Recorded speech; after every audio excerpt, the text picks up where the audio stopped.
On today's episode of the Done with Dieting podcast, I am talking about something that actually sounds terrible, but it's something that we all go through whenever we want to change a part of our lives, whenever we want to change a habit, whenever we want to create a new behavior. We go through something called the river of misery or the valley of despair. They're both used interchangeably.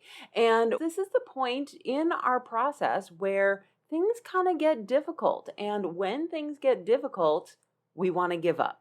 So, in today's podcast episode, what I want to share with you are some of the ways that you can get around or get through the river of misery so that you can come out the other side and be successful in your goals. Tune in right now. You are listening to the Done with Dieting podcast, the podcast for women in midlife who are done with dieting but still want to lose weight and feel good in your clothes. You know that diets don't work long term, but you feel like there's this secret that everyone else knows that you just haven't figured out yet. I am your host, Elizabeth Sherman, and I've helped hundreds of women get off the diet roller coaster, change their relationship with food, exercise, and their bodies. Through this podcast, my goal is to help you too. Welcome. Let's get started.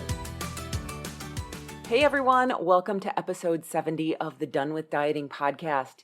Today, we're going to talk about something that I've been talking with a lot of my clients about recently. And, it's kind of funny. I had planned on talking about something else today, and then I woke up in the middle of the night with this idea that I had to talk about this specific subject, which is what we call the river of misery, or also known as the valley of despair. And I know that those terms sound terrible, but it's something that happens to all of us whenever we are going through behavior change or habit change. Whenever we want to change something in our life, we always go through this process. So whenever we want to do something, and this could be something as easy as cleaning out a closet, it could be something like reorganizing your pantry or doing a kitchen makeover, whatever it is, we always get motivated to do the thing. And we start ripping out the guts of whatever it is that we want to change. We're full gusto into this project. And then at some point, within going through the motions and cleaning up and doing all the things, we kind of lose steam. This is what we're talking about. My husband renamed his parents' house computer network the House of Half-Finished Projects. I think it's hilarious because so many of us have this same problem that we start a project and then we don't finish it. We don't have the follow through to go through it and to finish it to completion. Now, sometimes we judge ourselves for this. And when we judge ourselves for this, we walk by that thing, like the suitcase that's in the corner, and we have this little friction in our head that just beats us up every single time. And it doesn't actually make us feel good. When we do these things, when we judge ourselves for not finishing a project, when we feel shame about that, or when we feel demotivated or judgment, the last thing that we want to do is go exercise or go eat a salad or do any of those things. When we feel bad about ourselves, we want to curl up on the couch or curl up in bed and eat Oreos and surf the internet, which just makes us feel worse at the time, right? But anyways, I've noticed that with many of my clients over the years, and I have this kind of theory of 70%, that for so many of us, when we're talking about weight loss, when we're talking about a health goal, we'll get to about 70% and then we'll give up. I think that the problem is this river of misery, that our brain starts telling us this is too difficult, it's not worth it. And part of the reason behind that is because we've forgotten what it was like when we started the project. Our brain has forgotten the pain that we were in or the reasoning that we wanted to start it in the first place. the idea that we had in the back of our heads of life is going to be better when I'm able to run a mile, or what I think I'm going to feel like when I am able to complete a half marathon, or whatever it was, that project that we started on that we decided that we wanted to accomplish. So when we start out and decide that we want to do this thing, this habit change, whether it's exercising or whether it's eating better, or even if it is something like a kitchen makeover, it doesn't matter. And so the purpose of this podcast episode is really to help you through that experience. Now, I think where things break down for many folks is that when something doesn't work right, so let's say that I want to establish an exercise routine, and I don't want to do it for any particular reason other than I just want to be able to be strong as I age. So maybe I don't have goals to run a marathon or a short-term thing, but I have a longer vision. What happens for many of us is that we get to a point and we're like, you know what? I really just don't want to exercise today. And so what happens then is that we blame the routine. We blame ourselves. And then we also go out and we look for a new exercise program or a new diet that is going to teach us to be more adherent. And this is where things break down, because there is no shortage of information on the internet about what we should do, what actions we should take. In talking to most of my clients, almost 100% of them, we all know what we should be doing. We all know that we should go for a walk. We all know that we should eat a vegetable, and we all know that we should drink some water. And those are really the basics. The problem is that we think that something outside of ourselves is actually going to give us the answers. Now, this goes back to the think, feel, act cycle, the main tool that I work with my clients on. And the think, feel, act cycle, what it says is everything that we do, right? All of the actions that we take, going for a walk, not going for a walk, eating a vegetable, not eating a vegetable. The reason that we do those things is not because of knowledge. It's because of how we feel or how we think we're going to feel when we do the thing. And that trumps everything. When we know that the reason that we are adherent to an exercise program or a diet or whatever is because of the emotion that's behind that thing, then we know that external diets cannot help us, external exercise programs cannot help us in order to be more adherent, because they cannot change our feelings. When we start out on a new program, we feel motivated. And the reason that we feel motivated is because we have this idea in our heads that this program is going to be the ticket. This program is going to work for me. It worked for my brother's, cousin's, aunt's girlfriend. But the reason why we feel motivated is because we have this thought in our head that thinks this is going to work for me. And when we have that thought, this is going to work for me, I like this, then what happens is we feel motivated, we feel inspired, we feel determined. Because it worked for someone else, it can work for me too. It's very inspiring. And so we do the thing that the diet or exercise program tells us to do. And when we do that, we get the result that we are looking for. But at this 70 to 80% mark within our journey, our brain starts thinking, you know what? This is too hard.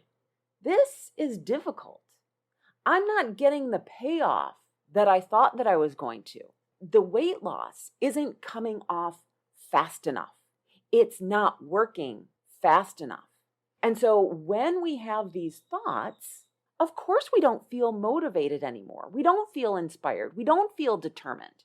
What we feel is discouraged. We feel uninspired. We feel frustrated because we're believing these new thoughts. But our thoughts change like the wind. And here's the thing. When we start on any program, we think that we are going to be motivated from the time that we start all the way through to the end. What we don't expect is the river of misery. The river of misery is when we start to get uninspired. The river of misery is when things get tough. The river of misery is when things get boring and this thing that we're trying to do becomes our new normal. How do we stick with the habit that we want to develop? I was recently talking to a client of mine, and we were talking about her exercise. And she was like, I don't love exercise and I just want to love it. And I think that this is so funny because most people's perception of me is that I love to exercise.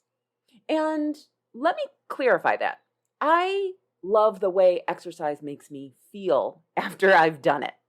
Now, what happens is every single morning, I sit on my couch, I do my morning routine. It brings me such peace and joy. And I drink my coffee, and it's so peaceful, and I love it. At some point, I need to get up off the couch and start my day. And so what I've done is I've set a goal or a hard stop for myself that after my second cup of coffee, that once that's done, or 7:15 in the morning, I have to peel myself up off the couch and go exercise. And as I explain that, that is exactly what happens. I do not want to go exercise. And at this point, 15 years later, I still do not want to exercise, but I have an agreement with myself that I am going to show up for myself. What I mean by that is that I am going to get ready.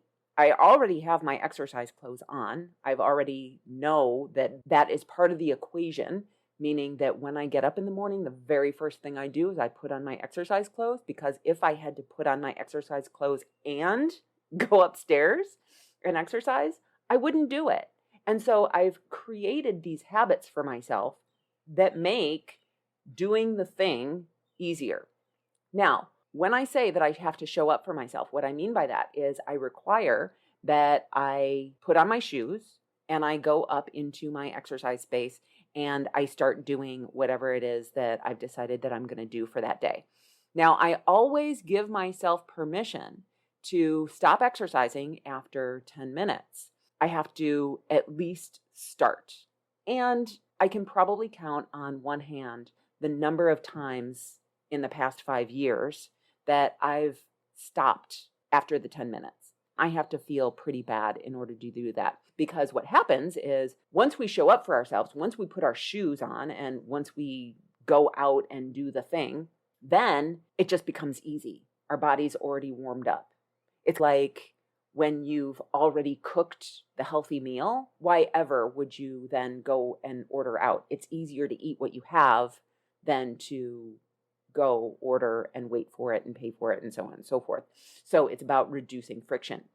Now, back to my story about my client, is she was so super surprised that I said, I don't love to exercise. And she was like, I see all of these people running around the park. They look so happy and I want to be like them. And what I think that we believe when we see other people exercising, when we perceive other people in the habits that they're doing, we think that they must love what it is that they're doing.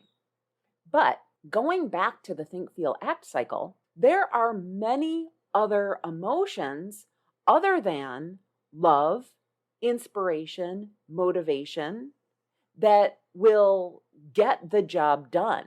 And so even though I don't love the act of exercising, I am committed to it. I am committed to myself. I describe myself as being disciplined. I describe myself as being consistent. I describe myself as being focused. And so there are lots of other emotions that will get the job done of exercising. When I peel myself up off the couch, my brain wants to have a conversation with me about why we shouldn't do it, and I just don't entertain that anymore. This is our new normal, and this is just what we do. Now, I think where the river of misery and the valley of despair show up is when we start grieving our past experience, when we start thinking fondly about how things were easier before we started this new habit, before we started this new way of thinking, before we started this new experience. We kind of romanticize how things were, forgetting why we started the process in the first place. Some of the emotions that go along with this are resentment. Like, oh, I am working so hard and I'm not getting the payoff. Or the poor me, the self-pity. Oh, I have to do this. And I know these emotions because I've had these emotions when it comes to changing my behavior. I was so resentful of my body and I felt so victimized by my body. I felt such self-pity that I had to make all of these sacrifices in terms of my health that seemingly no one else had to do. And then what comes with those is the resistance in actually doing the thing that will produce the result. We feel like, oh, I'm sacrificing so much for my body and my body isn't doing what it's supposed to do in response to that. And so we're just like, well, I'm just going to give up. Even that doesn't seem to make a lot of sense. This is one of the reasons why I work with my clients on a 6-month basis, both in the Feel Good Sisterhood as well as my private one-on-one clients. And the reason is because when things get boring, when things get mundane, we still need to be able to push through and get to the other side so that we can actually look back and say, oh, I'm so glad that I stuck to it instead of giving up, because we need that additional support when things get tough. We need to be able to examine what the thoughts are in our heads that are making us feel the resentment, the pity, the self-pity. We need to understand, what is it that's making me want to give up? What is making me feel bored with this? And then how do I pivot? How do I position it so that it becomes something different, a different emotion, a different feeling? Because that right there is the gold. That is actually what's going to bring you the success. When you are committed to your goal all the way through until you get to success, that is when you will feel proud of yourself at the end. Now, I want to give you a few takeaways that you can actually implement in your process. So the first thing is, whenever you start a new program, a new diet, a new behavior change, whatever it is, even if it's recycling, be aware that there's going to be a point at which you are no longer motivated to continue. Expect it. Because what I've noticed with all of my clients, and even with myself, is that when we quote unquote fail, when we fall down and things don't go as planned, it's because we didn't have the expectation that we were going to experience something. So, for example, when you are starting out with a new program, expect that there are going to be times that you are going to be bored. Expect that there are going to be times that you do not want to follow through on the plan. Then, when you don't want to follow through on the plan, decide ahead of time what you're going to do in order to help you get through that. A really good example of this is when I was trying to stop eating sweets after dinner. What would happen is, when I prepared myself for wanting something sweet after dinner, then it was easy to not give in to it. It was only when I stopped expecting it that then I would go back to it. And so again, when we can expect that we are going to have a specific emotion, whether it's boredom or whether it's resistance or pity or resentment or whatever, then we can take steps in order to address it. Now, the second piece is if you have a weight loss goal and you're 70% of the way through your weight loss goal and you're like, I'm just not feeling it anymore. I don't want to do these things. What I want to share with you is that weight loss cannot be your only motivator in eating properly and exercising and getting enough sleep. There has to be something bigger than that. There has to be another motivator because weight loss just isn't motivating enough. It has to be something like feeling better, noticing how exercise gives you more energy, noticing how exercise reduces anxiety in your body, noticing when you reduce processed carbohydrates in your diet that you don't get hot flashes anymore, or noticing when you don't have as many processed carbohydrates in your diet that you don't have cravings as much anymore, or you don't overeat. Whatever it is, there has to be something better and more compelling than weight loss. So weight loss cannot be your only motivator. The next thing is we have to figure out why we want to do the thing. What's the bigger purpose?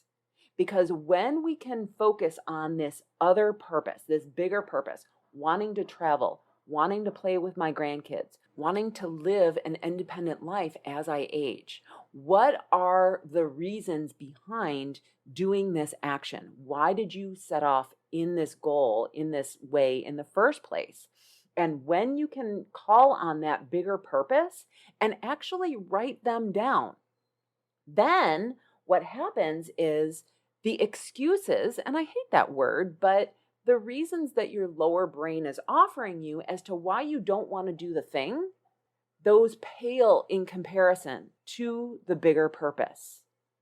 So my client, what she was saying is that the reasons that she didn't want to exercise were because it was hard. Of course it is. And that it was going to be work. Yes, I understand. And that it was going to make her sweaty and she was going to have to shower. And now, hearing all of these things, you may be like, you know what? She's just being whiny. Well, okay. But these are all things that all of our lower brains offer us. They don't have to be rational excuses. They don't have to be really good excuses. But when we hear them in our heads, they sound very compelling. And so we have to be onto ourselves in acknowledging why we don't want to do the thing. And so when we can write these things down, when we can acknowledge them and really question them, that's when we can actually overcome them. So the last piece here is when we are in that river of misery, when our lower brain is offering us these really compelling reasons of why we don't want to do the thing that we're supposed to do, then we can talk to ourselves more than we listen to ourselves. Call on those bigger reasons. Call on the purpose that's behind what it is that you want to accomplish. Call on that purpose that you've decided and how you're going to feel when you accomplish the thing. The river of misery is something that we all go through, and it's something that happens regardless of what the goal is. We will always want to romanticize how things were before we started, but we have to remember that we started this for a particular reason, whether it was to avoid the pain that we originally started with, or that we thought it was going to be better on the other side of success. And so when we can remember that, when we are in the middle of the river of misery, that will make the journey so much easier. That's all I have for you today. Have an amazing week, everyone. I'll see you next time. Bye-bye. Hey, thanks for listening. If you're done with dieting and would like to work with me as your coach, I'd love to invite you to reach out to myself and my team to ask about programs and pricing. Go to elizabethsherman.com/contact to get started today. I can't wait to hear from you. See you next week.